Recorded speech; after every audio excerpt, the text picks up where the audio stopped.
Ashamaar kafuuni akkam jirtanii kabajamtoota fi jaalatamtoota chaayinaa laayyaantu asallaa jiru jalatti argamtan nagaan quba gartittis naa qaqqabsanii jechuun jaaladha. Baga jiraattanii baga eeggamtanii yoo na eegdanii isiniin jedhaa egaa ka har'a viidiyoo mana koo keessa xiqqoo ishee isin ilaalchistu wayii jajjabina isinii taatii barumsa isinii taatii keessattuyyuu warroonni qarshii xiqqaadhaan sosochaanuu maal akkamiin haala kamiin akka jiraachuu qabnu kan jedhu egaa kan numa shamarran irratti warra xiyyeeffateedha jechuudha. Warroonni irrattis nu fayyada waggaa jettan viidiyoo kana bira darbina garuu hundi keessanuu sheer godhaa viidiyoo kana namoonni baay'een irraa baratan jedheen abdii qaba. Isiniin jechuun jaaladha har'a homaa hin jedhu maaksis kun ukkatti hidhadhee tanan naan deema hidheetan jechuudha karaa magaalatan deema jira egaa hojiidha nama hin teechisu jireenyi. Dhukkubsadheettee manan teessu guyyaa lama mana oolee garuu mana oolu malee akkuma dugda duuba kiyya argitan kana mana kanarran ture jechuudha. Mana viidiyoo isaa asumarrattan isin teechisa guutuu isaa waraabee kutaa hirriibatti illee waraabee jira saaluun illee waraabee jira hunduma isaatu isiniifan teechisa jechuudha. Viidiyoo kana warroonni chaayinaa laayyaantu asirratti faaraa wataatan hoggaraattan sabiskiraabii godhuun maatii keenya ta'an gaman waan affeerraa kabti ijoolleen rabbi si hamaa ruutti illee guddaa tokko galatooma amiin jedhee fudhee jira. Isiniin jedhaa meeshaalee isaa wajjin nan dhufe jechuudha har'a viidiyoo waraabee maaliifan hin baane dheetan jechuudha. Kana qabadhee dhufe mana xumuree jira manuma kana jechuudha. Manni kun qalamuma waan ta'e dibatme dhugaan isiniin jedha birri xiqqaa miti kan nama gaafatu ani waa tokkoon dubbadhaafan dhufe birrii haga kana fixee jechuu osoo hin ta'e already simintoo wajjin 10,000 fixee jira. Haa ta'u baay'ateeti miti yeroo biyya keenya keessatti shunkurteettuyyuu waan fixuudha jechuudha 10,000 qarshiin baay'ee faayidaa hin qabu biyya keenyatti jechuudha. Wanti biraa ulkaa qarshiin baay'ee rakasaadha. Isiniin jechuun jaaladha egaa kana maal isiniin jechuufan kan ni guuree dhufe kanaan dura qalamiiwwan gizeen dibu qalamiiwwan kanan bitin isiniin jedhee jira. Amma haala kamiinan niqee bareecha keessa isaa nusuu hundi isaatu jechuudha tokko tokkoon isinitti argisiisa. Egaa mana keenya keessatti nuti dubartoonni kutaan kutaa baay'ee qabna. Isin fayyada shamarran har'a mana maadaamii teessanii dooraaba keessaa yookaan immoo kichiinii keessaa waa hunda guurtanii gaafa biyya keessan galtan.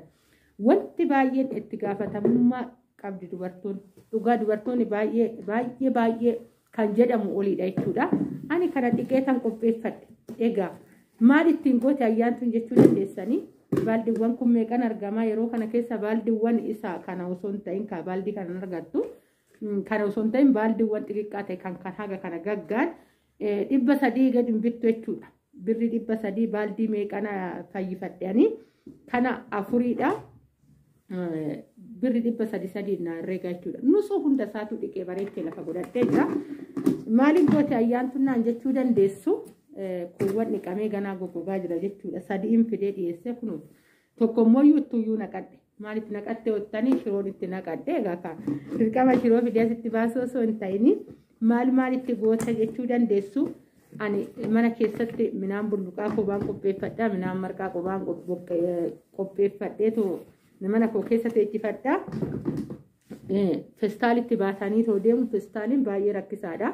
Kanniin akkatti daraddarattee jechuudha. Kanniin kana daraddarattee biiffee amma biiffee hojjisiiseen jira. Torbee kana keessa naaf fixaa gizeen isa fidadhe sitti argisiisa. Biiffee keessan keessa biiffee kichiinii keessan jechuudha keessa daraddarattu. Akkanumatti wal keessa gaafa naqattan meeshaa keessa maqaallee hoo barbaadan irratti barreeffattu jechuudha. Asiin bakka adii kanatti bassoo yoo ta'e bassoo jettee barreeffatta. Festaaliin mana kee keessa kutota hin ta'u. Shiroo soggaa ta'e shiroo ganaa banuun naqxu shiroo itti asirratti barreeffatta ofii keetti hojjetatta waan ta'eef ijoolli xiqqoo ishii gizee ilkaan fuulduraa kun qilleensina dha'u maaskii ofitti fudhadhee dhiifama naaf godhaa isiniin jedha sagaleen koo isinitti dhageechisuu baate jechuufani kanas akkasumatti irratti barreeffatta jechuudha. Walumaa galatti ani afuriin fixe tokko shiroo keessa jira shaniidha tokko shiroo keessa jira. Kunooti jechuudha. Wani kana fixe manni kiyya hundi isaatu lafan banne. Miicee qopheeffadheetan hunduma isaatu shiroon qabatee jira. Barbarree kiyyattan naqaa. Midhaan bassoo kootiitti naqadhaa. Midhaan bulluqa kootiitti naqadhaa. Midhaan marqaa kootiitti naqadha jechuudha. Maal hin deesseenaan jechuu dandeessan. Dayoo osoo hin ta'in na barbaachisaa. Ana mana kootiitti na barbaachisa jechuudha. Yeroon marqaa hojjedheetoo nyaadhutuyyuu jira. Gizeen immoo galgala bulluqa hojjetadheetoo dhugutuyyuu jira jechuudha. Kan hoggaan jedhu maatii koo wajjin ayyaantuun kophaa koo sun ta'e. Mana keessatti kotonni sitti hin baay'atu. Biiffee hundaa sinitti argisiisa. Gaafa biiffichi mana koo ga'e akkaataa isaa hundaa sinitti argisiisa. Gaafa akkas godhattan mana kee uffoo jettu. Dadhabdaniitillee hoggaa alaa galtanii achuma cinaa kichiinima cinaa meeshuma keessan cinaa teessanii biifumaa gadi baafattanii achumatti hojjettanii achitti deebistu. Feestaalii kana siiqtee maalan keessaa qaba jettee laattu sanii siiqtee maalan keessaa qaba jettee laattu.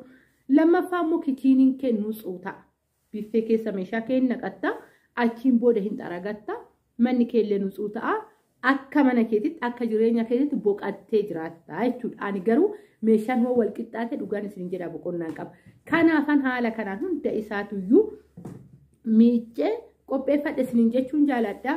Mana xumuree jira. Egaa ka xumuree hoon jedhu girgiddaa fi lafa bichaan xumuree ganaadha wanti biraa. Ganaa waan hundaayyuu ka mana keessallee wajjin deddeemne lallaallaa. Egaa hin hojjenna hoggaa jedhame mana haaromsuu irratti baay'ee agas mana qarshii nama hin gaafatu. Ijaarsa irratti jechuudha kan nama fixu. Ani fakkeenyaaf qaraxiixii meeqa gaafa duraa hojjedheen jira. Viidiyoo isa laaluu hin dandeessanis kana viidiyoo biraa isin irratti hin baay'isu. Isiniin jechuun jaaladha. Walumaa galatti 10,000 bichaan fixe jechuudha mana kana haaromsuuf. Haaromsuuf hoggaan jedhu wanta biraatti wal qabateeti miti qalamii fi simintoo bichaadha. Kana bichaan isiniin jechaadha wanti biraa ganaadha. Akkuma argaa jirtanii anamma waa'ee meeshaa kanaati fadha. Biyyatti illee gaafa mana keessan qalamiin diban of jalaa hin balleessina. Galtee isa torba yoo si barbaachise birri 300 yeroo torba hoggaa baay'ifte eessa sirraa ba'a. Ol kaawwadhaa sin fayyada jechuudha. Kanuma fuudhattee akkatti baattattee gadi guurrattee hojjetatteetuma ol deeffatta. Kana feestaalii kootota olii gaffuu dur. Argitanii jirtu mana madaamii hoo ta'e. Dhugaan isiniin jedha meeshaa isaanii dooraa hoggaa bante tartiiban argatta. Sukkaaratti kophaatti argatta. Wanta si barbaachisu tartiiba wanta nyaatamu wanta mi'aate hunda dooraabuma isaan irra keessatti fannifatassanii atis immoo lafa irratti hojjisiifattee daraddarattee keessa teechifatte jechuudha. Garaagarummaa tokko hin qabu. Homaa garaagarummaa hin qabu sammuudha. Inni guddaan nuti sammuu kee akkamitti hojjefachuu dandeenya. Amma fakkeenyaaf akkana gooneetoo jirra kanaan of jalaa baafnee jirra. Isuma sanuu immoo akkuma isaan goggaa barbaadan fiiganii odoo as kana bananii kana badin meeshaa ofii argatu. Nuhoo gaafa jettee ilaaltu atillee irratti barreeffadhu qabadhu.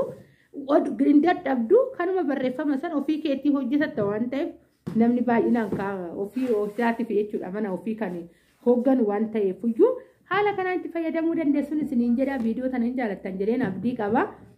Kana fakkaata mana kun akkuma asirratti argaa jirtan kana xumureera lafaa fi wanta gana dhiqama garuu haa ta'u hanga tokko haga kanaan ga'e isiniin jechuufanii ani garuu inni guddaan kanaan hojjechuu barbaade kanarratti jechuudha. Kanarrattiidhaan isiniin jedha. Bakka jirtanitti baay'een isin jaaladha. Baay'een isin kabaja nagaa naataa. Viidiyoo kanarraa waan barattanii loggaa jiraattan ta'e yaada keessan koomentii jalatti naa barreessaa. Garuu fuurri kiyya har'a waaqayyo haa galatoomuu nagaan qaban isiniin jechuu jaaladha. Xiqqoo kan na hadoodha malee isiniin jedha. Egaa ammas viidiyoo barumsa qabuun walitti deebinaa erguyyuu hin naqinaa jaalattanii na kabajanii chaayinaala kiyya waan hordoftaniif hedduu tokko galatoomaa jechuun galanni koo onne irraa inni isiniin jedha. Ammas yaada waggaa qabaattan ta'e saanduqa koomentii jalatti naa barreessaa. Warri immoo yaada itti fayyadamtan waggaa jiraattan akkasuma warroonni immoo na barbaadan illee bilbilli kiyya taambileelii kara jala waggaa deemtan ni argattu bakka baay'ee jira jechuudha. Taambileelii gubbaarra bilbilli kiyya kootaa keessan na dubbisaan isiniin jedha. Ani har'aaf kana fakkaataa itti fayyadamaa. Biyyatti gizee mana dibsiistan bilbiladhaa nu dhiqaa jedhaanii keessa waggaa taa'e booda sin rakkisaa isinii bahuu dhabuu danda'a. Ani jaluma jalaa hin dhiqee akkuma isaan hojjetan jala dhiqee tanan jechuudha. Kanan teechifadhe itti gammadeen jira. Meeshichi kiyya kan isni biiffeen kan meeshaa keessa naqadhu torbee kana keessa sii baanaan jedhee jira. Mucichi hojjetee nan hojjisiise. Isa hoggaan fide keessa hoggaan naqadhe nan boqadha mana kootitti dheetan yaada. Egaa ka hunduma caalaa kasi boqachiisu rabbii keetidha. Rabbii gaditti immoo akkaataa itti mana keetti qabattudha jechuudha. Kanan isiniin jedha viidiyoo isinitti dheeressu nagaa naa ta'a bayi.